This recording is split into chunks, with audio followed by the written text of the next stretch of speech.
Madame la Présidente Mbaka, Excellence Monsieur le Ministre d'État, par ma voix, les agents de la SOLACA vous adressent d'abord dans un premier temps leurs félicitations par rapport à l'avènement du 30 août 2023.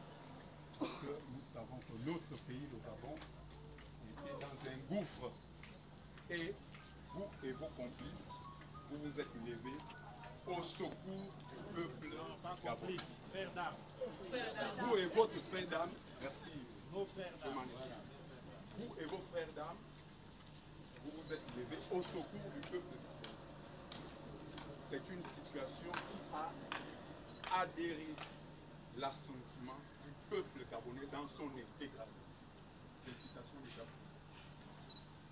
Deuxièmement, par ma voix, les agents de la SOLACA vous adressent des félicitations par rapport au fait du temps imparti en ce qui concernait la transition. Une transition qui a été menée des mains d'experts. Et nous avons fait école sur le plan national et international. Félicitations. Et troisièmement, par ma voix, les agents de la SOLACA, Monsieur le ministre d'État, vous adresse leurs chaleureuses félicitations de votre nomination. Vous êtes le premier ministre des Transports dans la 5e République. Applaudis, ouais.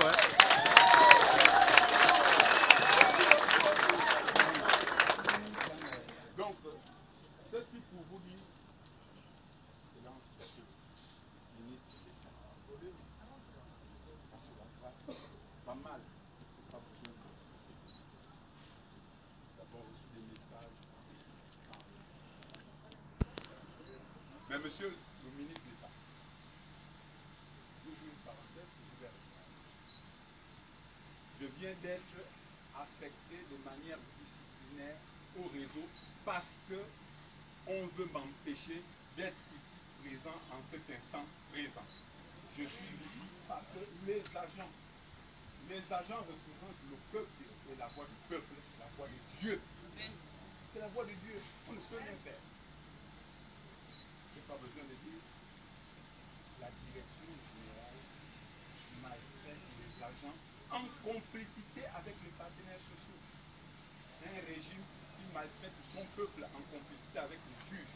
Ce peuple est soumis à une révolution.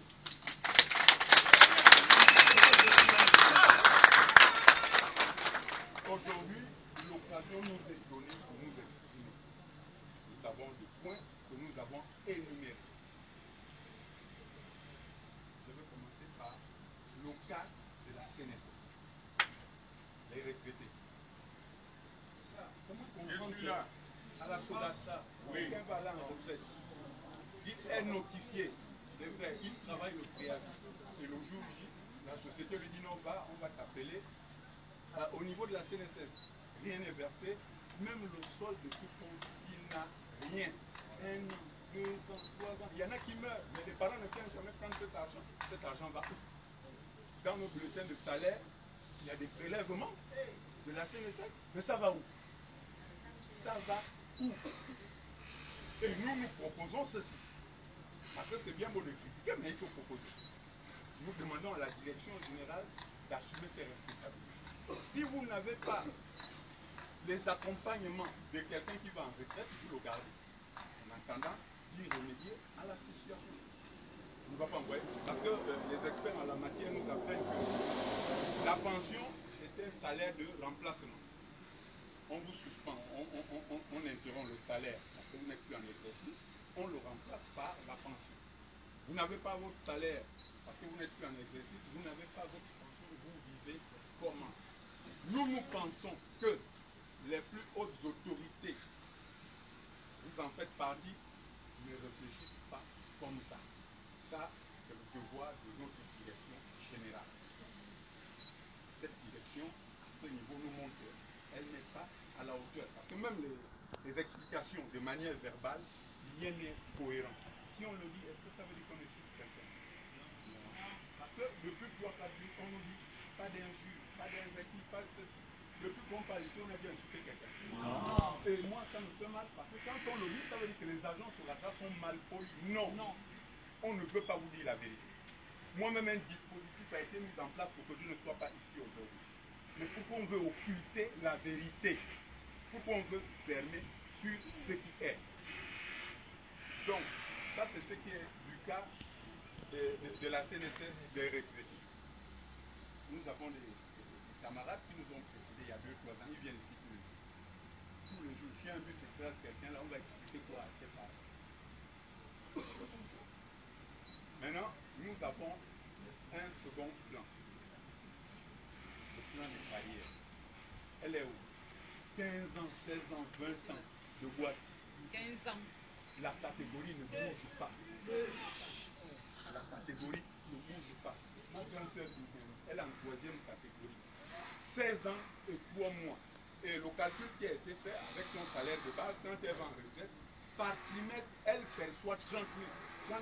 Quelqu'un peut vivre avec ça. Par trimestre, vous aussi. Si on le dénonce, ça veut dire qu'on insulte quelqu'un. Hein? Si on dénonce ça, ça veut dire qu'on insulte quelqu'un. Non. Mais la direction générale fait fi de tous ces problèmes-là. Je ne peux pas vous dire, le directeur général et moi, à plusieurs reprises, ce que vous ne savez pas. On a été en tête à tête, on est à deux dans son bureau. Oui, on va faire ça. Oui, on va faire ça. Oui, on va...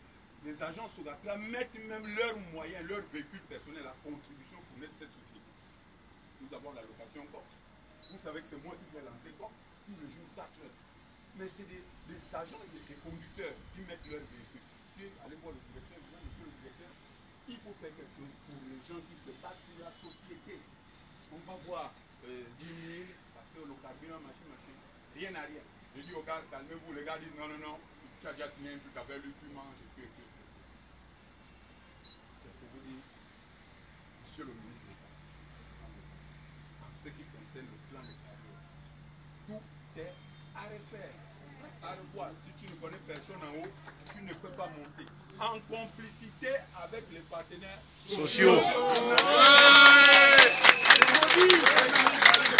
gens qui sont arrivés devant moi, ils sont arrivés devant moi en 7e, 8e catégorie aujourd'hui, ils sont en 18e.